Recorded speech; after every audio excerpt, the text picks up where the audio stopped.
Gostaria de imediato convidar você para abrir comigo a sua Bíblia na segunda carta de Paulo a Timóteo, capítulo 4. 2 Timóteo, capítulo 4, versos 6 até o verso 18.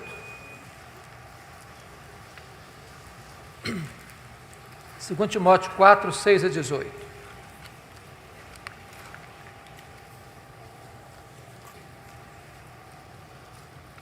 É importante entender que esta é a última carta que Paulo escreve.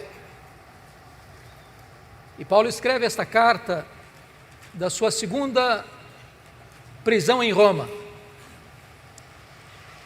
E nessa segunda prisão ele estava numa masmorra, úmida, fria, insalubre, de onde as pessoas saíam leprosas ou para o martírio. Este é o último capítulo desta carta. E essas são as últimas palavras deste capítulo. Consequentemente, essas são as últimas palavras de Paulo antes de morrer, que nós temos registrado na Bíblia. Então é importante entender o que ele está falando. E ele se dirige a Timóteo dizendo assim: quanto a mim, já estou sendo oferecido por libação, e o tempo da minha partida é chegado. Combati o bom combate, completei a carreira, guardei a fé. Já agora a coroa da justiça me está guardada, a qual o Senhor reto juiz me dará naquele dia, e não apenas a mim, mas a todos quantos amam a sua vinda. Procura vir ter comigo depressa, porque Demas, tendo amado o presente século, me abandonou e foi-se para Tessalônica.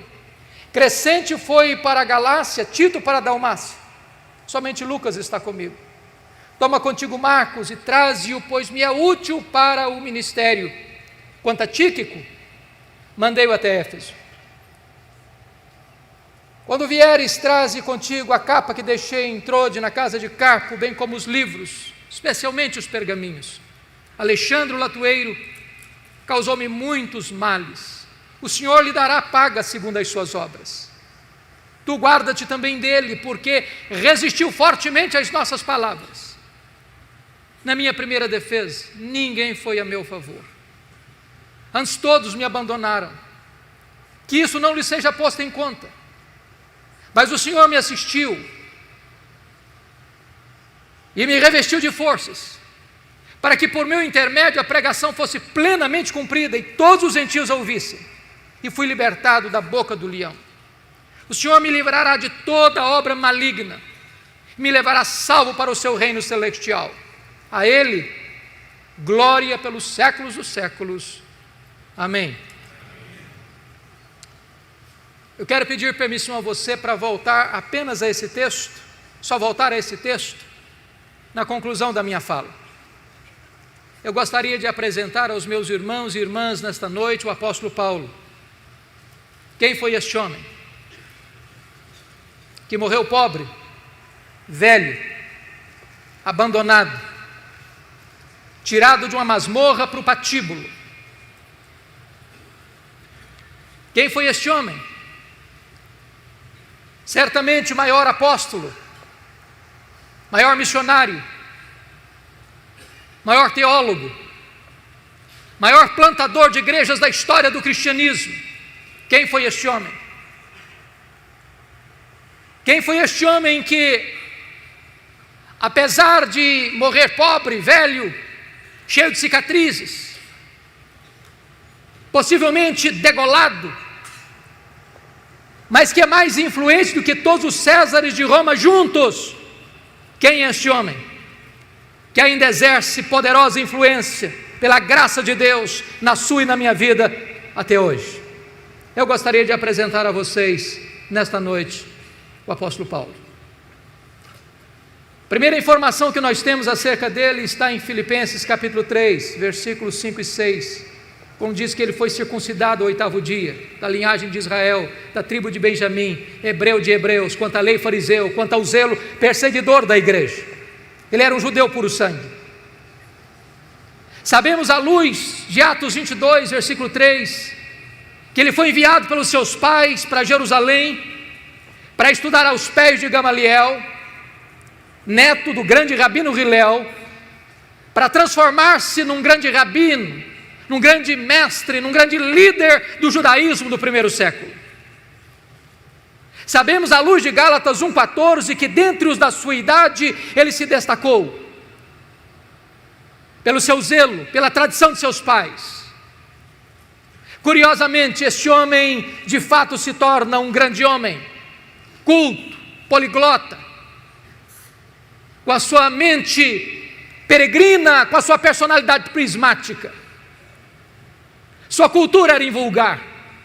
Tanto é fato que quando ele chega em Atenas, a cidade de Péricles, de Sócrates, de Platão, de Aristóteles, dos grandes luminares do pensamento grego, ele discute com seus filósofos, estoicos e epicureus, e planta a bandeira do Evangelho no centro da cultura grega, proclamando Jesus Cristo e a sua ressurreição. Quando ele escreve a sua carta a Tito, ele cita Epimênides, um filósofo do 6º século a.C. Era um homem de mente peregrina, era um homem de uma cultura invulgar, era um homem que caminhava com grande desenvoltura pelos corredores do saber humano. Porém, ao mesmo tempo que Saulo de Tarso crescia e se fortalecia em Jerusalém como um rabino judaico, um outro rabino também crescia em Israel. Não na decantada Jerusalém, onde estavam os escribas, os fariseus, os saduceus, o sinédrio judaico, mas na pobre, pequena, esquecida e desprezada Nazaré da Galileia, não perlustrando os bancos de uma academia teológica, mas com as suas mãos calejadas na urdidura da luta de uma carpintaria. Aos 30 anos de idade, o rabino de Galileia vai ao Jordão, é batizado por João Batista e dá início ao seu ministério. Diz a Escritura que ele falava e pregava não como os escribas e fariseus, mas pregava como autoridade. Os cegos viam, os coxos andavam, os leprosos eram purificados, os mortos ressuscitavam e a palavra de Deus era anunciada. Mas isso provoca ciúmes e inveja no sinédrio judaico. Começam a persegui-lo, a vigiá-lo, a acompanhar-lhe os passos, com inveja. Contratam testemunhas falsas para acusá-lo, sentenciam-no, acusam-no, levam-no ao pretório romano, e o rabino da Galileia é condenado à morte, e morte de cruz, é crucificado, é sepultado para alívio do sinédrio judaico. Entretanto, no primeiro dia da semana seguinte, uma notícia explodiu em Jerusalém como uma bomba no arraial do inimigo. O túmulo do Rabi da Galileia está aberto, e aberto de dentro para fora, ele ressuscitou. Essa notícia perturbou Jerusalém, e é nesse momento que Saulo de Tarso se levanta como o maior inimigo do cristianismo, como o maior opositor da fé cristã. E o Novo Testamento nos oferece 2 retratos deste homem. O primeiro retrato, Saulo de Tarso, uma fera selvagem. É isso que está em Atos 9:1.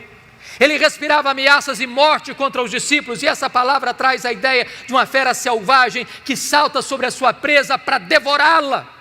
Ele era uma fera selvagem. Senão, vejamos 1 Timóteo 1,13, ele se define como blasfemo, perseguidor e insolente.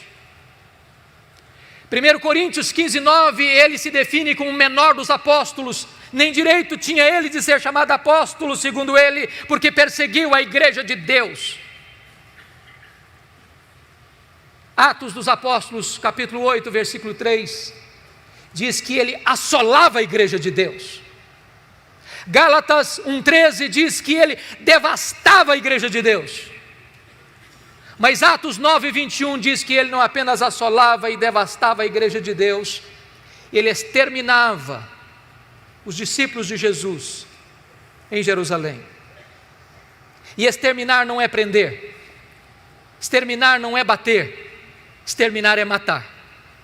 Saulo era um assassino, Saulo era um homem perverso, era um homem sanguinário, era uma fera selvagem. Senão, vejamos, Atos 22, versículo 4 diz que ele perseguiu a religião do caminho até a morte. Ele não perseguia apenas os crentes, ele perseguia a religião dos crentes, ele perseguia o caminho. Mas lemos em Atos 26, versículo 9, que ele entendia que devia fazer muitas coisas contra o nome de Jesus.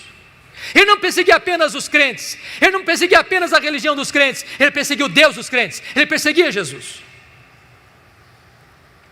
Mas Atos 26, versículo 10, diz que ele encerrou não alguns, não poucos, mas muitos dos santos em prisões. E contra esses muitos santos, dava o seu voto quando os matavam.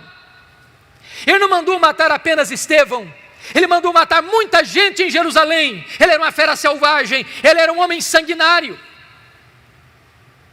Atos 26, versículo 11, diz que por muitas sinagogas, ele afligiu os crentes, forçando os crentes a blasfemar contra Deus. E até por cidades estranhas, demasiadamente enfurecido, ele perseguia os cristãos.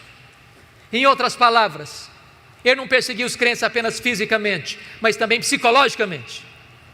Ele chegava numa sinagoga e dizia: ou você nega Jesus ou eu te prendo, ou você nega Jesus ou eu te bato, ou você nega Jesus ou eu te mato.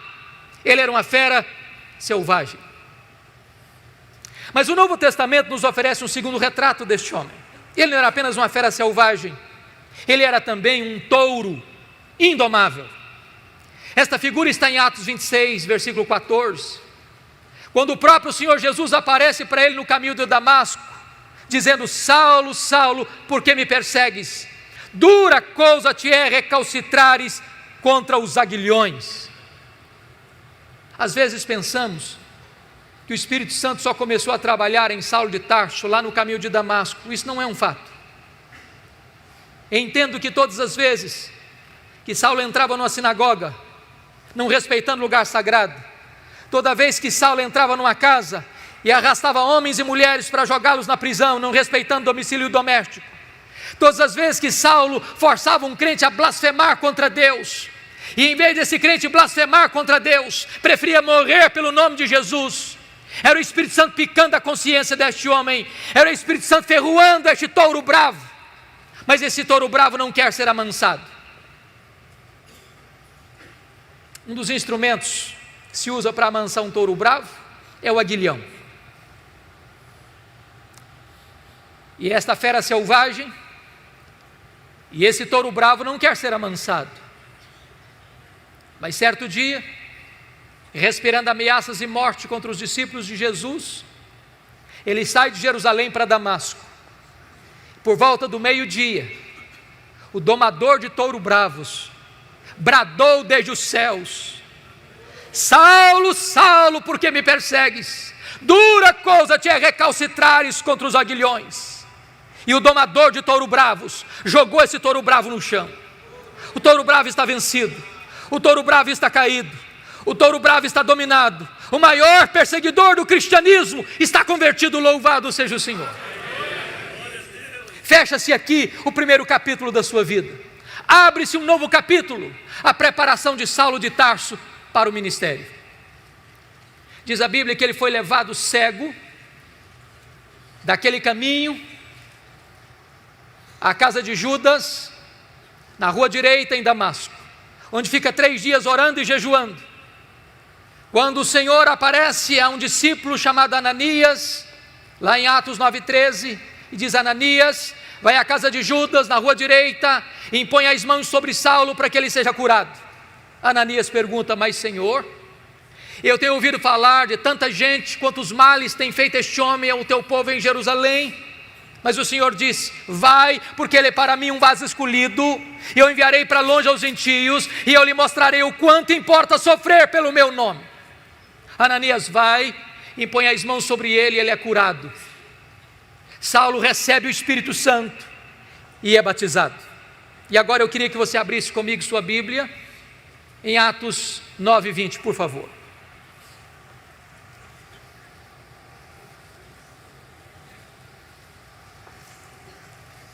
Logo depois que ele foi curado, logo depois que ele recebeu o Espírito Santo, logo depois que ele foi batizado, diz a Bíblia que ele começa a pregar nas sinagogas em Damasco, afirmando que Jesus é o Filho de Deus. Agora olhe comigo Atos 9:22, por favor. Saulo mais e mais se fortalecia, confundindo os judeus, demonstrando que Jesus é o Cristo. E eu pergunto a você, há alguma diferença entre o que acontece no verso 20 para o que acontece no verso 22? Concordo com Ray Stedman, quando ele disse que há uma total diferença entre o que acontece no verso 20 e o que acontece no verso 22. No verso 20 ele afirma que Jesus é o Filho de Deus, mas no verso 22 ele demonstra que Jesus é o Messias, é o Cristo. E demonstrar é provar uma tese, detalhada, meticulosa e exaustivamente. A grande pergunta é, quanto tempo há de intervalo entre o verso 20 para o verso 22? Atos não responde esta pergunta, mas a resposta está em Gálatas capítulo 1, versículos 15 a 17. Diz que logo que ele foi convertido em Damasco, ele não subiu para Jerusalém onde estavam os apóstolos, nem consultou carne e sangue, mas o Senhor revelou-se a ele, e nele ele partiu para a região da Arábia, e conforme Gálatas 1,18, 3 anos depois, ele retorna da Arábia para Damasco. A pergunta é, o que ele ficou fazendo 3 anos na Arábia? Possivelmente, um seminário intensivo com o Senhor Jesus. A teologia que ele aprendeu, não a aprendeu de homem algum, numa academia. O próprio Senhor Jesus se revela a ele e nele. Certamente nesses 3 anos, ele releu o Antigo Testamento, e ele percebe uma coisa, aquele Jesus que ele perseguira, de fato era o Messias, o Cristo. Convencido desta verdade, ele retorna agora, conforme Gálatas 1,18, para Damasco. E Ray Stedman, e eu concordo com ele, entende que o verso 22 encaixa-se exatamente aqui nesta volta, quando esta verdade está cristalina em sua mente e em seu coração. E agora ele confunde mais ainda os judeus, porque não apenas afirma, agora ele prova, agora ele demonstra que Jesus é o Messias. O que acontece? Os judeus querem matá-lo. Ele tem que fugir de Jerusalém, de forma humilhante, dentro de um cesto, muralha abaixo, e agora, conforme Atos 9:26, ele vai para Jerusalém. E eu queria aqui levantar uma tese, e a tese é esta: quando Saulo subiu para Jerusalém, penso eu, ele não estava ainda governado por uma verdade que marcou sua vida e seu ministério, a doutrina da nova aliança. Verdade essa que ele vai ensinar na sua segunda carta aos Coríntios, capítulo 2, a partir do capítulo 2, versículo 14, quando ele disse: graças, porém, a Deus, que em Cristo sempre nos conduz em triunfo, e por meio de nós manifesta a fragrância do seu conhecimento, tanto nos que são salvos como nos que se perdem. Para uns cheiro de vida para vida, para outros cheiro de morte para morte, mas quem, porém, é suficiente para essas coisas? A pergunta fica no ar no capítulo 2:16 sem resposta. E a resposta vem no capítulo 3, a partir do versículo 4, quando ele diz: a nossa suficiência vem de Cristo. Quando Moisés desceu com as tábuas da lei do Sinai, o povo disse: tudo que o Senhor falou, nós faremos. Pergunto eu, fizeram? Não, não fizeram. O que faltou a eles? Sinceridade. Não faltou-lhes poder. Se na velha aliança tudo dependia do homem, na nova aliança tudo depende de Deus. Portanto, a tese é: quando Saulo sobe para Jerusalém, ele sobe com uma ideia na mente. Qual a ideia? Eu sou o homem mais preparado, com melhor currículo, com melhor perfil, para ser o líder da igreja de Jerusalém. E ele tinha motivos para pensar isso, por algumas razões. Primeiro, todos os apóstolos de Jesus eram galileus.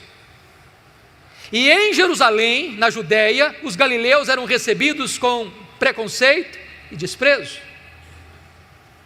Tanto é fato que quando o Pentecoste aconteceu, o Espírito Santo foi derramado, as pessoas, ao olharem aquele fenômeno, olharam com ceticismo. O que quer isso dizer? outros com preconceito, são galileus, outros com zombaria, estão bêbados.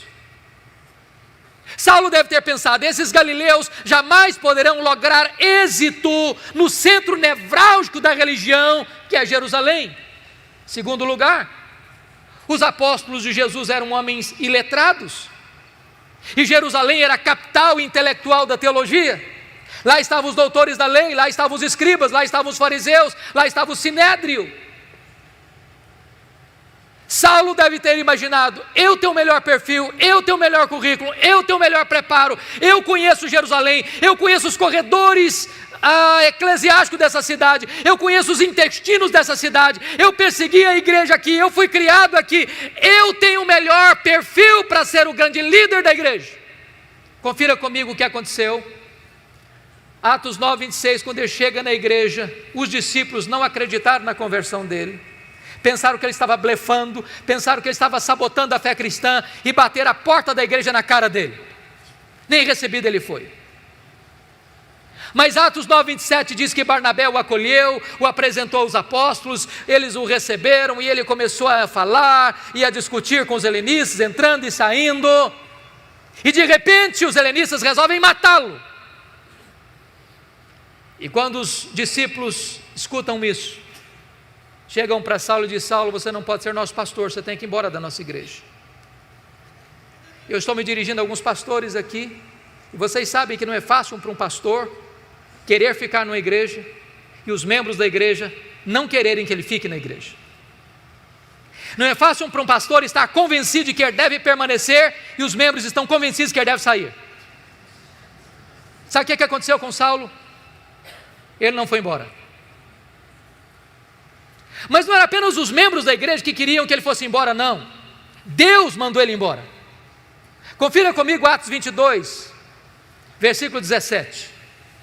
O próprio Deus apareceu para ele numa visão, enquanto ele orava, e disse, vai embora de Jerusalém, porque eles não vão te ouvir. Irmão, ser mandado embora da igreja pelo conselho da igreja é uma coisa. Ser mandado embora da igreja pela assembleia da igreja é uma coisa. Mas ser mandado embora da igreja pelo próprio Deus, parece que não resta outra opção. Sabe o que Saulo fez? Ele não foi embora. Não foi. Veja comigo o versículo 18 de Atos 22, porque ele começa a discutir com Deus, ele começa a razoar com Deus, ele começa a ponderar com Deus, diz, mas Senhor, eu persegui a igreja aqui, quando matou Estevão, tua testemunha estava presente, consentia nisso, até guardei as vestes daqueles que o apedrejaram. Sabe o que está dizendo para Deus? Deus, o Senhor vai cometer um grande erro estratégico me tirando, eu sou o cara, eu tenho o melhor currículo, eu tenho o melhor perfil, o Senhor não pode fazer isso. Sabe o que aconteceu? Deus não mudou de ideia, foi Saulo quem teve que mudar e mudar-se. Deus diz, vai. Sabe o que aconteceu com ele? Ele não foi. Volta comigo, por favor, para Atos 9:30. Diz que os discípulos se reuniram e levaram-no até Cesareia. Preste atenção, que ele não foi, ele foi levado, ele não saiu, saíram com ele. Ele saiu de Jerusalém como Ló saiu de Sodoma a reboque. E de Cesareia mandaram-no para onde mesmo? Para Tarso. Onde era Tarso? A cidade que ele nasceu. Sabe o que Deus está dizendo para esse cara que pensa que é insubstituível? Deus está dizendo, meu filho, arruma as malas e volta para casa, porque tudo depende de Deus e nada de você. Mas o pior não havia acontecido. Ele ficou em Tarso cerca de 10 anos no anonimato, para alguém que queria tanta liderança. Ele fica 10 anos no esquecimento, longe dos holofotes. Mas se isso não bastasse, o pior vem aqui em Atos 9:31. Diz que no dia que ele arrumou as malas e foi embora da igreja de Jerusalém, a igreja passou a ter paz e passou a crescer. Você quer coisa pior para um pastor do que isso? Sabe o que Deus está dizendo para esse homem? Tudo depende de mim, nada depende de você. Era preciso que ele aprendesse essa lição primeiro. Diz a Bíblia que muito tempo depois acontece um avivamento em Antioquia da Síria, a terceira maior cidade do mundo, E a igreja de Jerusalém manda para lá o seu melhor pastor, Barnabé. E Barnabé, ao chegar ali, vê a graça de Deus prosperando, se alegra com isso, lembrou-se de Saulo, foi atrás dele, o buscou. E durante um ano eles ensinaram a palavra de Deus em Antioquia. Estando a igreja orando e jejuando, o Espírito Santo apareceu e disse: separai-me agora a Barnabé e a Saulo para a obra que os tenho chamado. Preste atenção a quem Deus chamou. Não foi Saulo e Barnabé, foi Barnabé e Saulo. Já foi reserva alguma vez? Já ficou na sombra de alguém alguma vez? Já foi liderado por alguém alguma vez? Saulo não era o líder, ele era liderado. Ele tinha que aprender essa verdade: tudo depende de Deus, nada depende de mim. Eles saíram para a primeira viagem missionária e foram para a ilha de Chipre e chegaram em Pafos. E diz a Bíblia que ali o Elimas o mágico tentou impedir o procônsul Sérgio Paulo de ouvir o evangelho, e aquele governador estava sedento do evangelho, e Paulo estava pregando para ele, e aquele mágico queria impedir Paulo de pregar o evangelho, e criando dificuldades. E diz a Bíblia que Saulo, cheio do Espírito Santo, fixou os olhos no mágico e disse: ó servo do diabo, até quando perverterás os retos caminhos de Deus, pois ficarás cego. O mágico fica cego, o governador se converte a Cristo, e um temor cai sobre as pessoas. E a partir de Pafos, diz a Bíblia, que Saulo deixa de usar o seu nome judaico Saulo para usar o seu nome romano Paulo, e a partir daí ele vai se transformar no maior líder do cristianismo, porque havia entendido já a verdade: tudo depende de Deus, nada depende de mim. Diz a Escritura que ele chega em perto da Panfilha, e o jovem João Marcos, que era auxiliar dos dois missionários, primo de Barnabé, retorna para sua casa em Jerusalém. Eu não sei por que Marcos voltou. Os scholars têm pelo menos algumas sugestões. Primeiro, ele era muito jovem e pensou talvez que missões fosse um pouco de turismo, e não era nada disso, e ficou frustrado. Uma possibilidade. Segunda possibilidade é que ele era judeu, e talvez a pregação de salvação pela fé chocasse ainda o coração dele, e então ele, não concordando com isso, voltou. Terceira possibilidade, que quando ele saiu de Antioquia, que era o líder da caravana, era o seu primo Barnabé, mas no meio da viagem a liderança muda de rumo, e ele diz: sob a liderança do meu primo teria coragem de ir, mas sob a liderança de Paulo eu estou inseguro, voltou para casa. Uma outra possibilidade.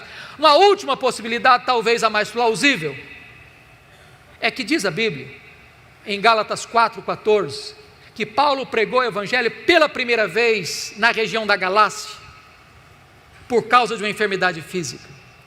Pergunta: que enfermidade física era essa? Enfermidade física essa que Paulo chama de espinho na carne, em 2 Coríntios capítulo 12, versículo 7. Que enfermidade era essa? Muitos estudiosos entendem que aquela região de Perge da Panfilha, uma região alagadiça, sujeita a muitas enfermidades endêmicas, como malária, que Paulo teria contraído uma doença assim. Isso provocava uma dor de cabeça alucinante, afetando inclusive a sua visão. Tanto é fato que Paulo precisava às vezes de usar um amanuense para escrever, um secretário para escrever, às vezes pegava a pena para fazer a conclusão: veja com que grandes letras eu vos escrevo. Quando ele estava diante do Sinédrio em Jerusalém, o chefe daquela sessão manda bater em Paulo, e Paulo o chama de parede branqueada, talvez porque via tudo lusco-fusco, não sei. O certo é que talvez João Marcos tenha voltado para casa porque pensou: eu não quero ficar doente, muito moço, eu vou voltar para a casa da minha mãe. Certo é que, por causa dessa enfermidade física, Paulo deixa a região pantanosa de perto da Panfilha e sobe as montanhas do Cáucaso e vai plantar igrejas naquela região de Antioquia, da Pisídia, Listra, Icônio e Derbe, com lutas, com lágrimas, com sangue, mas deixa igrejas estabelecidas e liderança firmada. E agora ele retorna da primeira viagem, conforme Atos 14, 27, confira comigo. Reúne a igreja enviadora e relata quantas coisas fizera Deus e como Deus abrira a porta da fé aos gentios. Nota de rodapé: há espaço para se testemunhar as vitórias de Deus na obra missionária na igreja. Não há espaço, entretanto, para projeção humana na igreja. Não relataram eles quantas coisas fizeram eles, mas quantas coisas fizera Deus. Nós somos apenas os instrumentos, quem faz a obra é o próprio Deus. Mas percebam uma coisa, amados, quando a obra de Deus avança, a oposição surge. Porque logo em Atos 15:1, diz que quando alguns membros da seita dos fariseus ouviram isso, que os gentios estavam se convertendo, e apenas pela fé em Cristo eles estavam sendo recebidos, eles desceram de Jerusalém para Antioquia e começaram a dizer para os crentes neófitos gentios: se vocês não guardarem a lei de Moisés, se vocês não se circuncidarem, vocês não poderão ser salvos. Ora, isso é perversão da verdade, isso é perversão do Evangelho, isso é agregar alguma coisa a mais ao sacrifício de Cristo, isso é dizer que só a fé em Cristo não é suficiente para a salvação. A teologia não está boa, e quando a teologia não está boa, quanto mais se prega, pior fica. É necessário que a igreja se apegue à verdade, que a igreja volte à verdade, que a igreja proclame a verdade, porque pregar uma heresia torna a situação mais grave e pior do que antes. Por isso a igreja não podia avançar na obra missionária sem primeiro fazer uma correção de rota. Convocaram um concílio em Jerusalém, os presbíteros, os apóstolos se reuniram. Ali falou Pedro, ali falou Paulo, ali falou Barnabé, ali dirigiu Tiago, e aquele concílio toma uma decisão, escreve a decisão, nomeia uma comissão, envia as igrejas para que as igrejas fossem informadas, mostrando que só a fé em Cristo é suficiente para a salvação. Teologia boa, é hora de voltar para a obra missionária. É importante dizer que de Antioquia Paulo escreve possivelmente sua primeira carta, a carta aos Gálatas, para denunciar a influência terrível e devastadora desses judaizantes na igreja. Agora olha comigo, por favor, Atos 15, versículos 36 a 41. Diz o texto que Paulo chega para Barnabé e diz: Barnabé, vamos voltar para a segunda viagem missionária? Barnabé diz: vamos, Paulo. Só um detalhe: meu primo João Marcos, que nos abandonou lá em perto da Panfilha, quer voltar de novo. Diz a Bíblia que Paulo disse: eu não acho justo levarmos aquele que nos abandonou desde perto da Panfilha. Comigo ele não vai. Ele não serve para ser meu companheiro de viagem. Eu não quero na minha companhia. Barnabé tentou constranger Paulo a receber e aceitar João Marcos, mas Paulo foi irredutível. Comigo ele não vai. Diz a Bíblia que houve tal desavença entre Paulo e Barnabé por causa de João Marcos, que eles não puderam caminhar juntos mais. Então, Paulo pegou Silas, profeta da igreja de Jerusalém. Barnabé continuou investindo em João Marcos, seu primo. Nota de rodapé: os líderes não deveriam brigar, mas às vezes brigam. Os líderes não deveriam ter desavenças, mas às vezes têm. Mas até quando os líderes brigam e têm desavença, o plano de Deus não pode ser frustrado. Porque agora, em vez de uma caravana, nós temos duas. E a obra de Deus se espalha. O livro de Atos passa pelo relato de Paulo e Silas, e eles querem ir para a Ásia, e eles são impedidos pelo Espírito de Deus. E Paulo escuta uma voz de um varão macedônio: passa, Macedônia, e ajuda-nos. E ele entra na Macedônia, ele entra no Ocidente. Louvado seja Deus, porque a obra missionária inclina-se para nós. Preste atenção nisso. Deus dá a direção, mas Paulo escolhe os melhores métodos. Se você perceber, Paulo só se fixa em cidades estratégicas. Filipos era colônia romana, Tessalônica era a capital da Macedônia, Bereia, importante cidade da região, Atenas, capital intelectual do mundo, Corinto, capital da Caia. O que ele está nos ensinando? Estratégias missionárias. Vamos plantar uma igreja? Vamos. Em que cidade? Vamos comprar um terreno para construir um templo? Vamos. Em que bairro? Em que rua? Que terreno vamos comprar? Porque às vezes nós compramos o pior terreno, da rua mais escondida, do bairro mais distante, da cidade de mais difícil acesso, e ficamos 40 anos com uma congregação. Há poucos dias um seminarista me disse que ele trabalha numa congregação presbiteriana que tem 120 anos como congregação, nunca foi organizada igreja. Se nós plantássemos igrejas estratégicas podem influenciar a sua micro-região, e é isso que Paulo está nos ensinando. Mas quando você faz a obra de Deus, pela direção de Deus e pela melhor metodologia, não significa que você vai ter vida fácil. Paulo foi preso e açoitado em Filipos, Paulo foi escorraçado em Tessalônica, Paulo foi enxotado de Bereia, Paulo foi chamado de tagarela em Atenas e foi chamado de impostor em Corinto. De Corinto ele escreve as suas 2 cartas aos Tessalonicenses. Ele fica ali 18 meses e estabelece a obra de Deus naquela região. Dali ele sai para Éfeso na sua 3ª viagem missionária.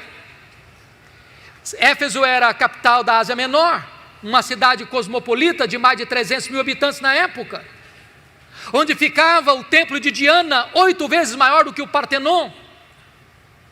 Cidade eivada de idolatria, porque os nichos do templo de Diana era o fator que aquecia o comércio da cidade, era uma cidade marcada pela feitiçaria, pelo ocultismo.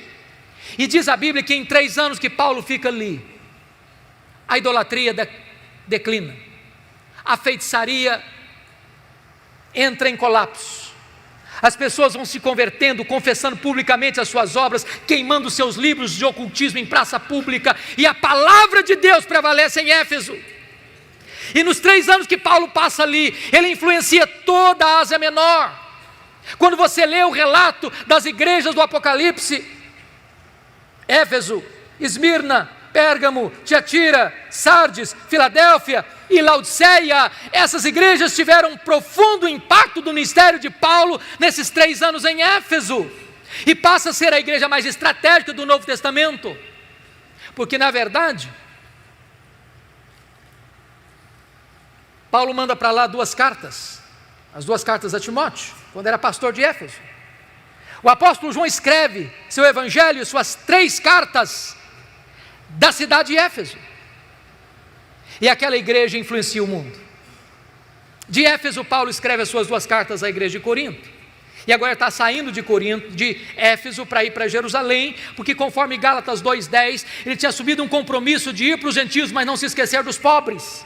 Conforme Atos 18:2, quando na época de Cláudio, os judeus foram expulsos de Roma e muita gente estava passando necessidades, e Paulo está levando uma oferta para os crentes judeus, colhido das igrejas gentílicas. E quando ele chega na Macedônia, nessa viagem ele para escrever a sua carta mais importante, sua carta aos Romanos. E ele pede oração à igreja de Roma pela viagem que faria, para que ele não fosse morto no caminho pelos rebeldes, e para que a igreja recebesse bem a oferta que ele estava levando. E você pergunta, mas como assim? Você já fez alguma oração assim? Pedir oração para que alguém receba um presente que você quer oferecer?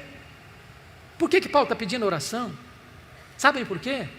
Porque Paulo não estava interessado apenas em assistir materialmente a igreja pobre da Judéia, ele estava interessado em costurar a unidade espiritual da igreja, porque ainda muitos crentes judeus tinham reservas com os crentes gentios. E diz a Bíblia que ele se despede dos presbíteros de Éfeso em Mileto e diz para eles: olha, o Espírito Santo me assegura que o que eu vou enfrentar pela frente são cadeias e tribulações, mas em nada eu considero a vida preciosa para mim mesmo, conquanto que eu complete a minha carreira e o ministério que eu recebi do Senhor Jesus para testemunhar o evangelho da graça de Deus. Ele embarca naquele navio, depois de viagens regionais, chega em Cesareia. Ágabo, o profeta de Jerusalém, prende-o com um cinto e diz: você vai ser preso em Jerusalém. Os discípulos tentam demovê-lo, ele diz: o que vocês estão fazendo comigo? Eu estou pronto não só a ser preso, eu estou pronto a morrer por Jesus em Jerusalém. Ele vai e é preso,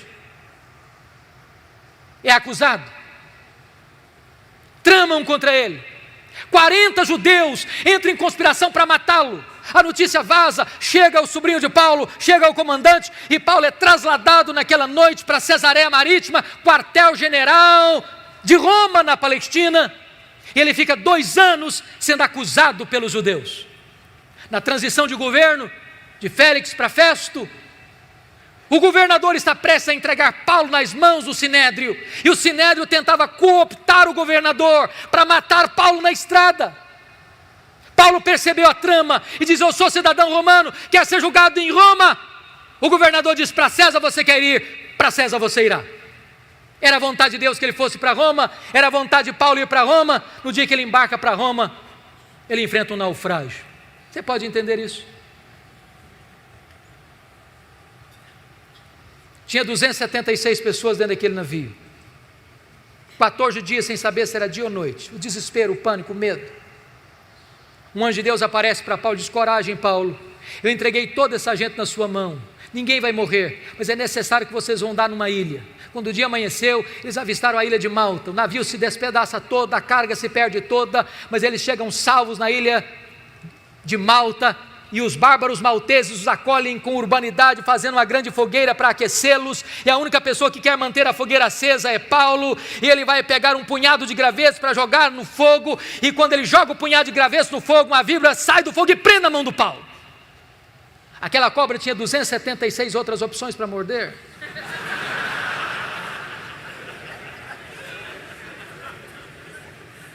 E quando os malteses viram a cena, gritaram: é um assassino, tenta se livrar do mar, a justiça não o deixa viver, vai cair, vai inchar, vai morrer. Não caiu, não inchou, não morreu, mudaram de opinião, é um Deus. Não é nem um assassino, nem um Deus, é o servo do Deus vivo. Na verdade, não foi a tempestade que levou Saulo para a ilha de Malta, foi a mão da providência divina. Quando você pensa que a sua vida está à deriva, quando você pensa que a sua vida está de ponta cabeça, na verdade, Deus está no controle e Ele está trabalhando a seu favor para que todas as coisas cooperem para o seu bem, você que ama Deus.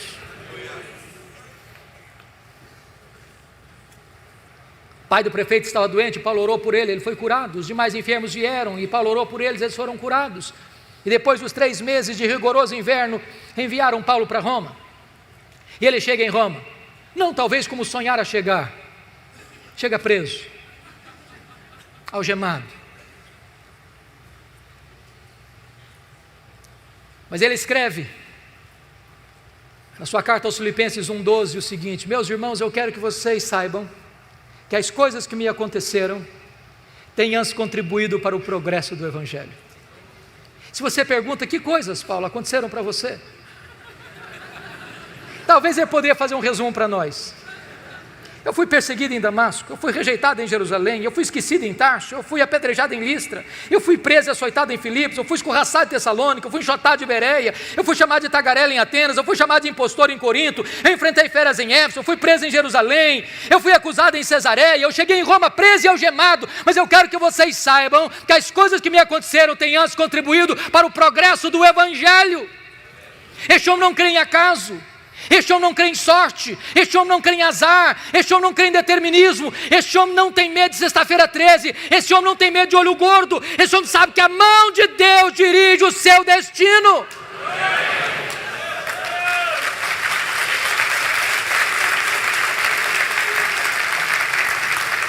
Porque ele estava preso em Jerusalém, diz a Bíblia, que a igreja foi mais encorajada a pregar. Aliás, o Ray Stedman disse uma coisa interessantíssima. Ele disse que um dos melhores métodos e mais eficazes métodos de levar a igreja ao crescimento, eu pessoalmente não gosto dele, é botar os pastores na cadeia. Se os pastores forem presos, a igreja se levantará.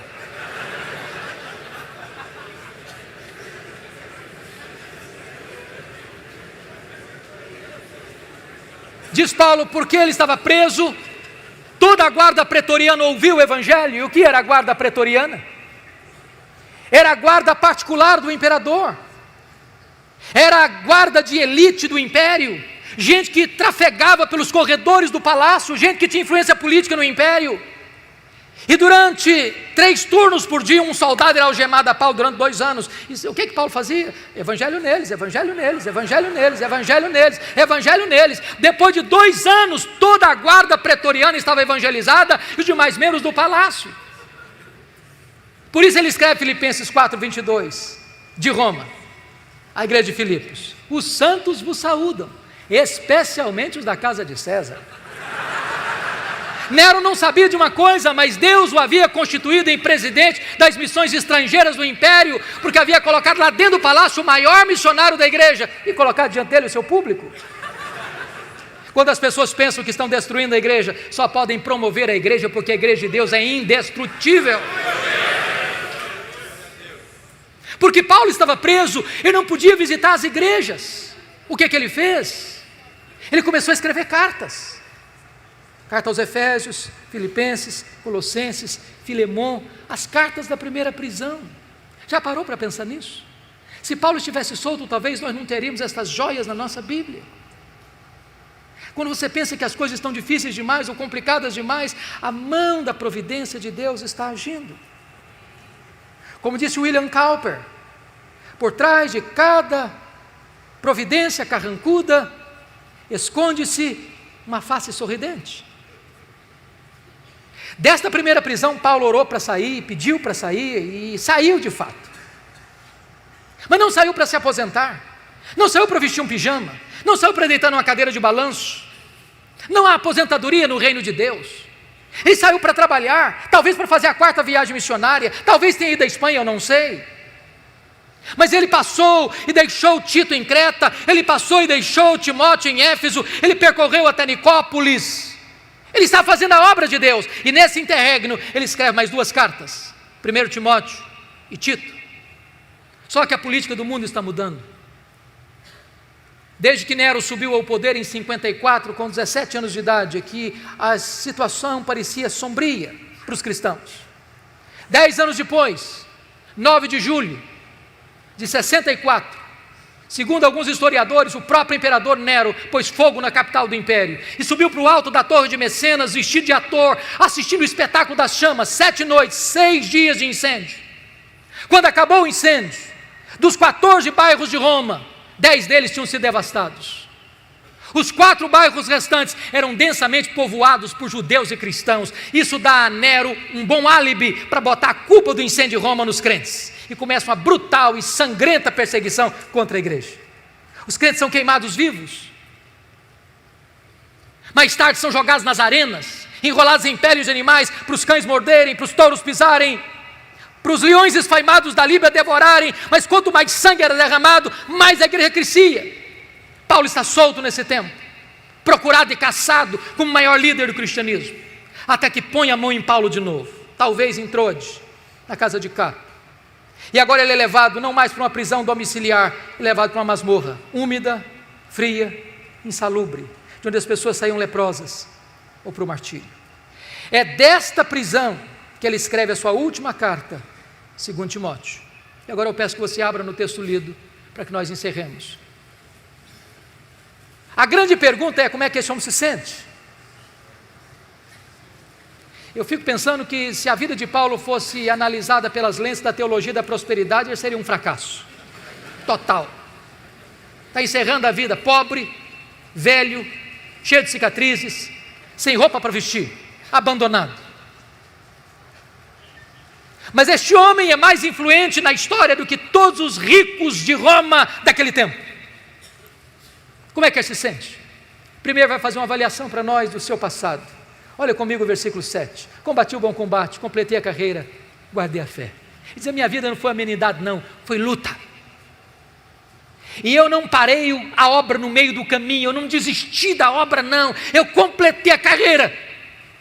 Eu não negociei a verdade, eu não prostituí o meu ministério, eu não vendi minha consciência, eu guardei a fé. Olhem comigo a avaliação que ele faz agora do seu presente no versículo 6. Quanto a mim, já estou sendo oferecido por libação e o tempo da minha partida é chegado. O que ele está dizendo é o seguinte: não é Roma que vai me matar não, eu que vou me entregar. Eu não vou me entregar para Roma não, eu vou me entregar para Deus. Eu não sou prisioneiro de Roma, não sou prisioneiro de César, sou prisioneiro de Cristo, sou embaixador em cadeias. E ele usa uma linguagem eufêmica para a morte, partida. E essa palavra teria 3 significados. Primeiro, tirar o fardo das costas de alguém, morrer para um crente e descansar das suas fadigas. Segundo, desatar um bote para singrar as águas e atravessar para o outro lado. Morrer para um crente é fazer a última viagem rumo à cidade celestial. Terceiro, era levantar afrouxar as estacas de uma barraca, levantar acampamento e mudar para sua casa permanente. Morrer para um crente é mudar de endereço, é ir para a casa do Pai. Paulo não está com medo de morrer, porque sabe em quem tem crido e sabe para onde está indo. Por isso agora ele faz uma avaliação do seu futuro, versículo 8.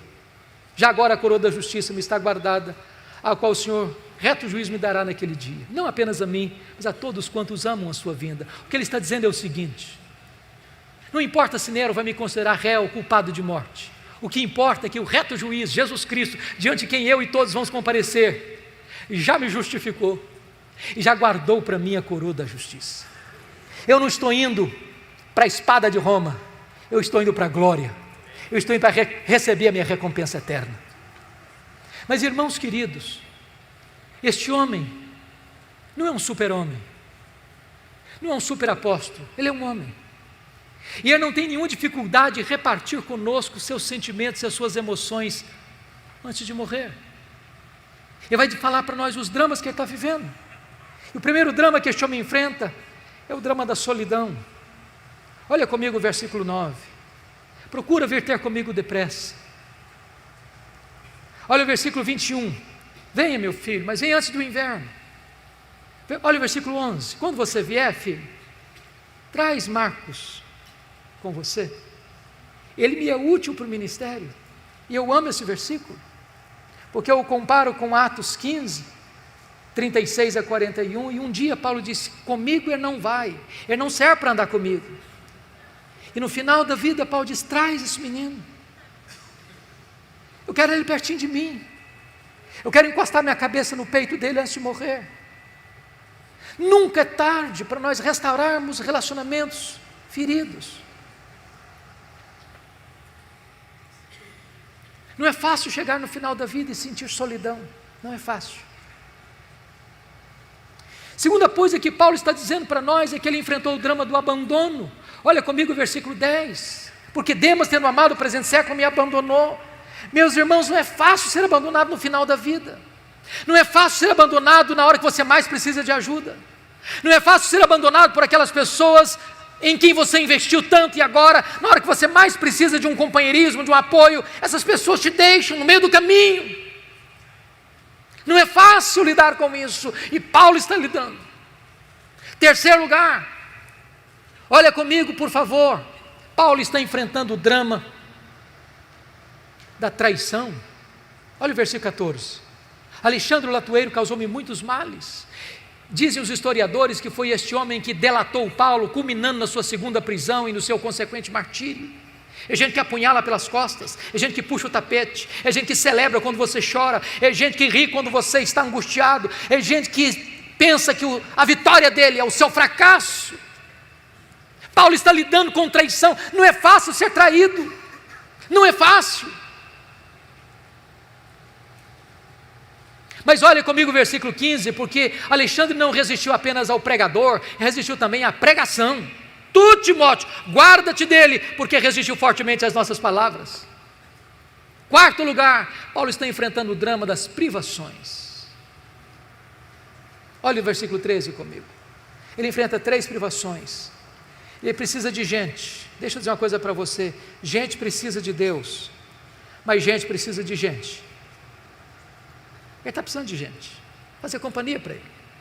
Segundo, ele está pedindo: quando você vier, meu filho, traz os meus livros, especialmente os pergaminhos. Sabe o que me impressiona em Paulo? Que ele sabe que vai morrer e quer estudar. Tem gente que passa a vida inteira e não estuda nada, e quer alimentar sua mente com a verdade de Deus. Em terceiro lugar, ele está enfrentando privações físicas. O inverno está chegando, o versículo 1 está dizendo aí. O inverno em Roma chega a temperaturas abaixo de 0. E dentro de uma masmorra é mais frio lá dentro que lá fora. E uma pessoa velha sente mais frio do que uma pessoa nova.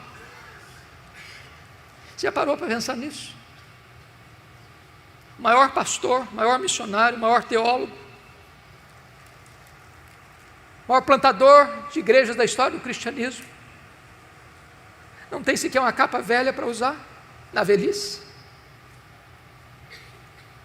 Quantas vezes você e eu reclamamos da vida, tendo casa para morar, tendo carro para andar, tendo comida sobre a mesa, tendo roupa quente para vestir.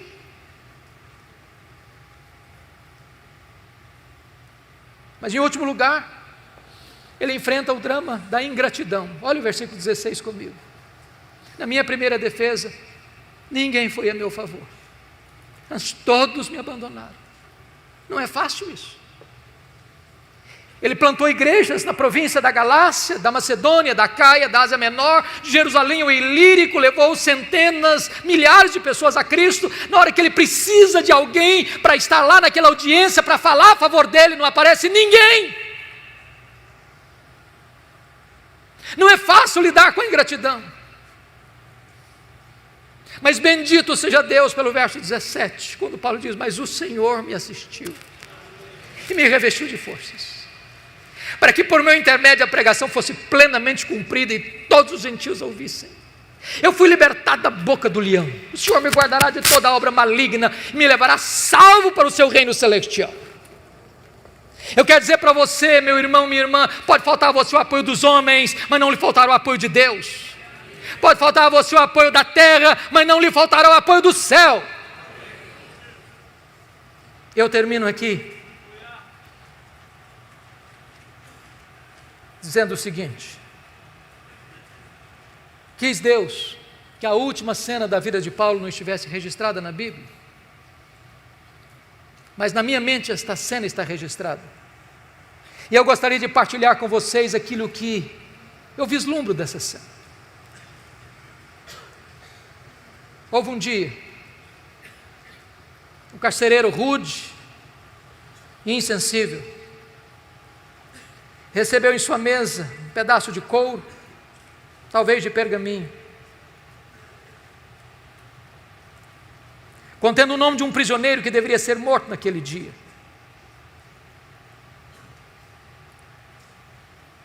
Eu vejo esse homem levantando-se da sua cadeira, pegando um pesado molho de chaves numa mão, uma tocha de fogo na outra mão. Eu vejo esse homem percorrendo um longo, frio, escuro corredor, com passadas largas e pesadas. Eu vejo este homem abrindo uma porta de ferro pesada e entrando para aquela masmorra escura, com a facho de fogo na mão e gritando: prisioneiro Paulo, prisioneiro Paulo, prisioneiro Paulo. E lá do fundo da masmorra o velho responde: sou eu estou aqui. Ele é acorrentado,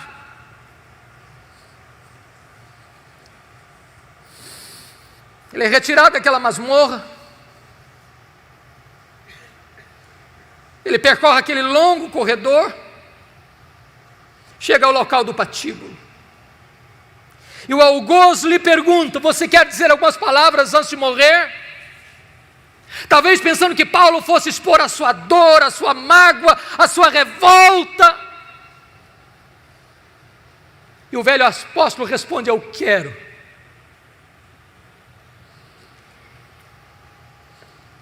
Paulo ergue os olhos aos céus e diz a ele: ao Senhor Jesus seja glória pelos séculos dos séculos, amém. Botou a cabeça no cepo, a espada de Roma tosou-lhe a cabeça, corpo para um lado, cabeça para o outro, tombou na terra como um mártir, foi recebido no céu como um príncipe. Este homem que diz para você e para mim: